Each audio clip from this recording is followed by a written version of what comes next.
Alors, j'ai repris une société qui est spécialisée dans la course au dernier kilomètre. C'est une société qui a été créée en 1994 et qui fait à peu près 600 000 euros de chiffre d'affaires. À l'intérieur, il y a 7 véhicules avec forcément 7 employés et 2 coursiers moto, ce qui fait qu'il y a 9 coursiers et plus un dispatcher, c'est-à-dire quelqu'un qui s'occupe de donner les courses à tous les coursiers et un mi-temps sur l'administratif. C'est justement ce point, c'est-à-dire que moi, suite à la formation que j'ai prise, j'ai cherché un petit peu à droite, à gauche, et dans mes relations, j'ai trouvé quelqu'un qui s'occupait de toute la partie opérationnelle de la boîte. Donc aujourd'hui, on s'associe ensemble pour pouvoir reprendre sa boîte, mais lui, il travaille, voilà, il s'occupe, on va dire, il s'occupe pas de tout ce qui est administratif, social, mais il s'occupe de tout le reste. C'est une sorte de directeur opérationnel. Aujourd'hui, la société, il y a deux éléments qui sont, à mon avis, à développer. Donc, il y a toute la partie administrative qu'il va falloir automatiser à travers, puisque le gérant actuel s'occupe de la facturation, des choses comme ça. Donc, il y a une assistante administrative qu'il va falloir monter en compétence sur ce côté-là. Et ensuite, il y a le gérant actuel.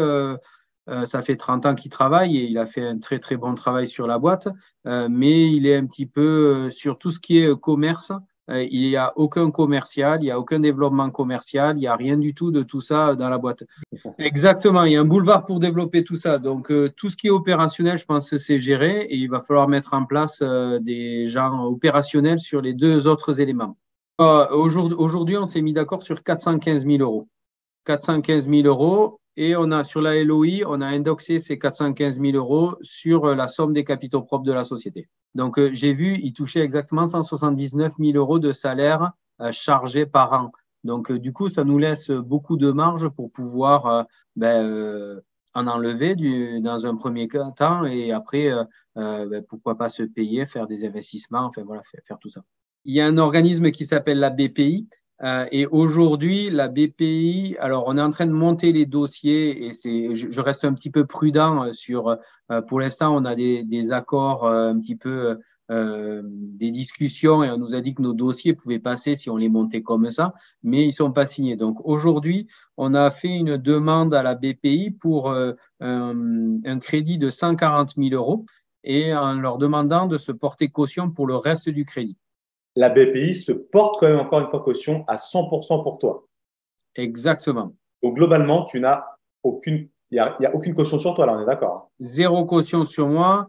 Et, Ouais. euh, et la meilleure chose, c'est que moi, j'étais en discussion exclusive avec une banque au début qui était très insistante sur les cautions. Et là, je viens de prendre contact avec la banque de la société. Et du coup, et dès que je les ai mises en concurrence l'une et l'autre, ben, ils sont beaucoup moins difficiles tout d'un coup. Ouais. Voilà. Je répète, c'est en 4 mois. Tu es rentré dans l'Académie de reprendre l'entreprise le 24 septembre et tu as signé fin janvier. Exactement. Et ça, c'est Et une LOI que j'avais posée en novembre. en Euh, plus, tu as signé J'avais un an. rencontré entre 7 et 8, alors je ne sais plus le compte exact, mais à peu près 7 ou 8. Ouais. Et C'est là. donc, et tu en avais appelé plus ou pas?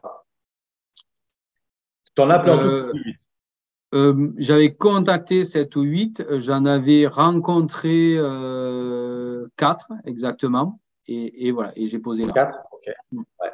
Et j'ai eu le déclic quand tu m'as vendu l'académie. On a eu un petit audit d'1 heure et je pense que là, il y a quelque chose dans mon cerveau qui s'est totalement débloqué et je me suis lancé, j'ai passé beaucoup d'heures au début sur l'académie et à essayer d'appliquer les méthodes. Alors, j'ai peut-être pas tout appliqué de manière à la lettre, mais bon, voilà, j'ai pris le meilleur et aujourd'hui, ça m'est arrivé sur ce premier succès. Donc, du coup, je pense que vraiment, le point impactant, c'est le fait de dire, je paye l'académie et je me lance dans le projet. Et en fait, on baigne là-dedans, on rencontre des gens, et ça permet vraiment de se lancer.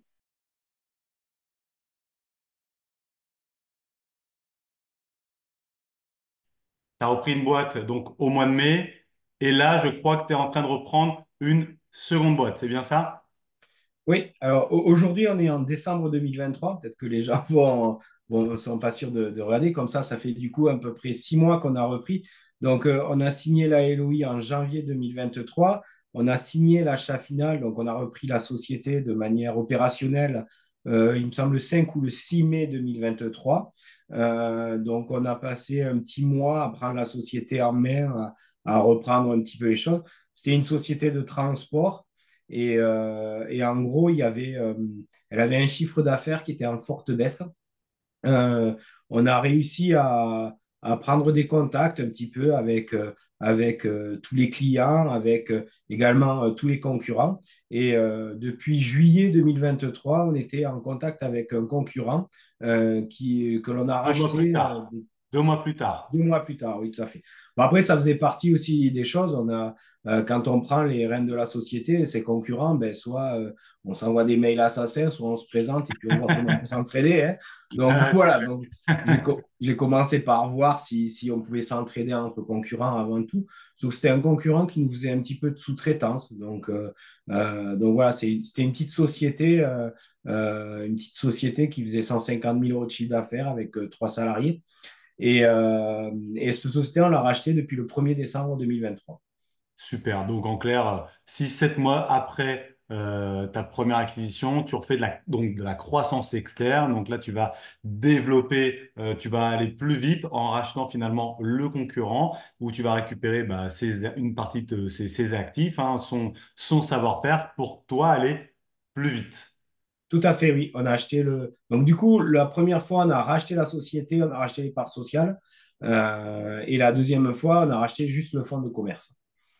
Ouais, les actifs, bien sûr. Ouais. Qui est génial quand même aussi, en plus de ça, c'est que là, tu es en train de faire de la croissance externe en rachetant une nouvelle entreprise, mais aussi, ça y est, tu finalises, bah là, cette semaine, je crois, le rachat des locaux de la première entreprise. C'est bien ça. Exactement. La première entreprise, donc l'ancien propriétaire avait les locaux en son nom propre. Il nous faisait payer un loyer qui était plutôt élevé, ce qui nous a motivés à vite partir. Et du coup, ben, on a racheté une maison avec un petit terrain qui est pas loin du centre-ville de Toulouse. Et en plus, c'est génial, c'est-à-dire que, donc là, si on reprend, Tata Holding en haut, Tout à en dessous, fait, tu as ta société de transport, et sur le côté, vous avez créé avec ton associé une SCI à l'IS, exactement. et du coup, est-ce que tu as mis de la porte de ta poche? Non, rien de plus. Et comment ça s'est passé, l'apport de... C'est l'entreprise qui a envoyé de l'argent dans la holding et qui l'a envoyé dans la SCI, c'est ça? Exactement, on a utilisé la trésorerie de l'entreprise. On a eu un peu de, je ne sais pas si on peut dire du cashback par rapport à l'achat. Donc, on a eu un retour sur le prix d'achat puisqu'on avait une LOI qui était indiquée sur les capitaux propres. Donc, on a eu un petit peu d'argent qui est revenu. Et ensuite, on a utilisé l'argent de la société, la trésorerie de la société, pour pouvoir financer une partie du bien immobilier.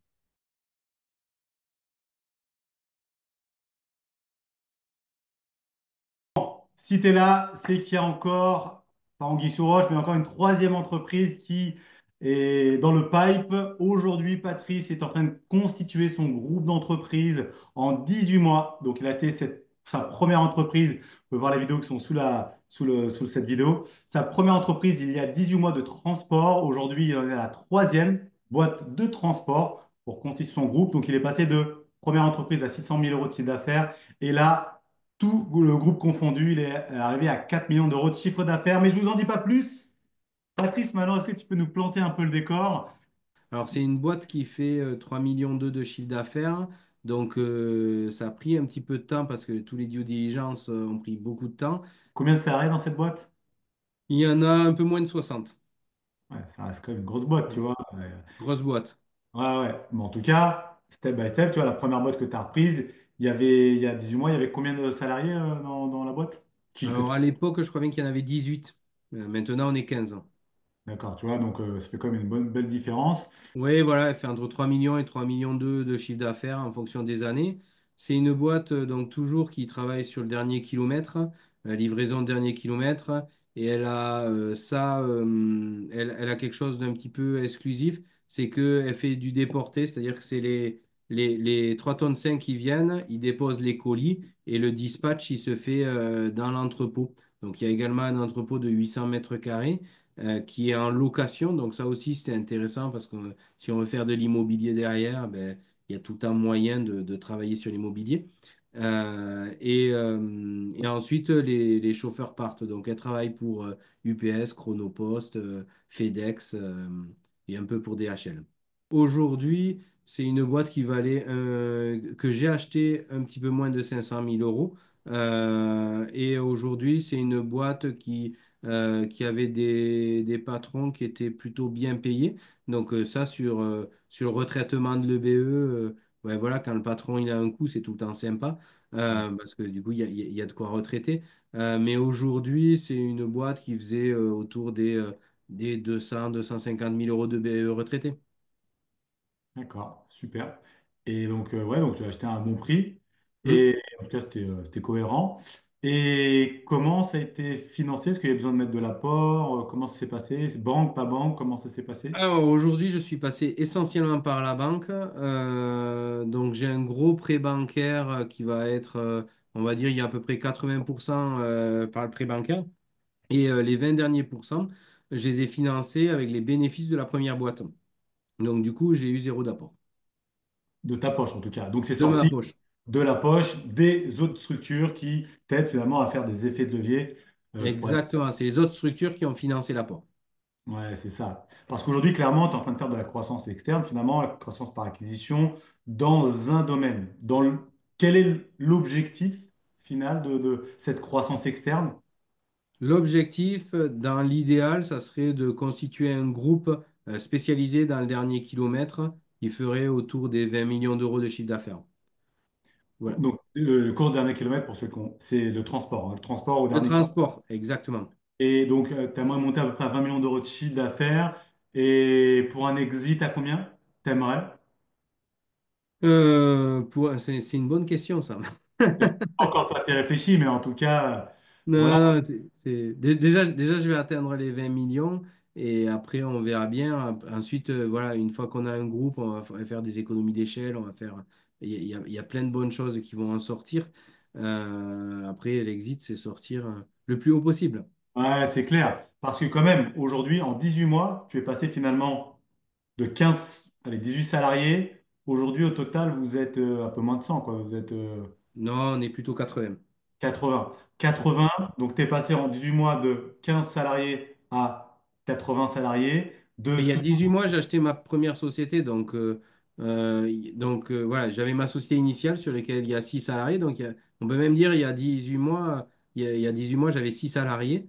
Et aujourd'hui, il y a un petit peu moins de 80. Ouais, ouais. Mais du coup, il n'y a rien quand même qui fait que tu peux aller aussi vite, de prendre autant de salariés d'un coup, de passer de 600 000 euros de chiffre d'affaires à 4 millions d'euros de chiffre d'affaires.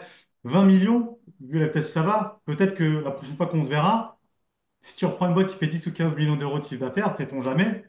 Parce que statistiquement, là, de 600 000 à 4 millions, c'est la même chose que si tu passes de 4 millions à 20 millions. Mais écoute, je me le souhaite.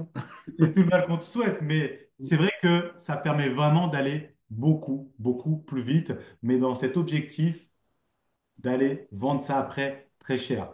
Parce que si tu avais dû passer tout en interne, de passer de 600 000 euros, déjà, tu avais dû créer la boîte tout seul. Déjà, tu as dû la créer pour avoir 600 000 avec un salarié. Tu ne l'aurais pas fait en 3 mois ou 6 mois comme tu as fait pour acheter. Déjà, tu aurais dû mettre plusieurs années. Ensuite, quand tu as ta boîte à 600 000, pour passer de 600 000 à 4 millions, c'est pas en 18 mois, c'était impossible. Tu aurais dû mettre 5 ou 10 ans de plus pour y arriver. Donc, ça te fait vraiment gagner énormément, énormément de temps. Et ben, c'est un temps de vie hein, qu'on économise et une qualité qui est vraiment top. Donc, vraiment, c'est génial. Bravo en tout cas. Aujourd'hui, est-ce que tu peux nous dire un petit peu, ça intéresse aussi les gens, comment se déroule une semaine chez Patrice? Est-ce que c'est le chaos? Comment ça se passe? Alors, ouais, une semaine il y a un mois, une semaine maintenant, c'est un petit peu différent puisque aujourd'hui, on est sur un onboarding de boîte. Donc, du coup, je passe énormément d'énergie à connaître les gens, connaître les process. Donc, aujourd'hui, je passe 4 jours, cette semaine, du moins, j'ai passé 4 jours sur la société, sur la nouvelle société. je passe une journée sur les deux autres sociétés, à peu près. Alors après, j'ai quelques interruptions de temps en temps, voilà, des choses à débloquer, mais c'est vraiment minime.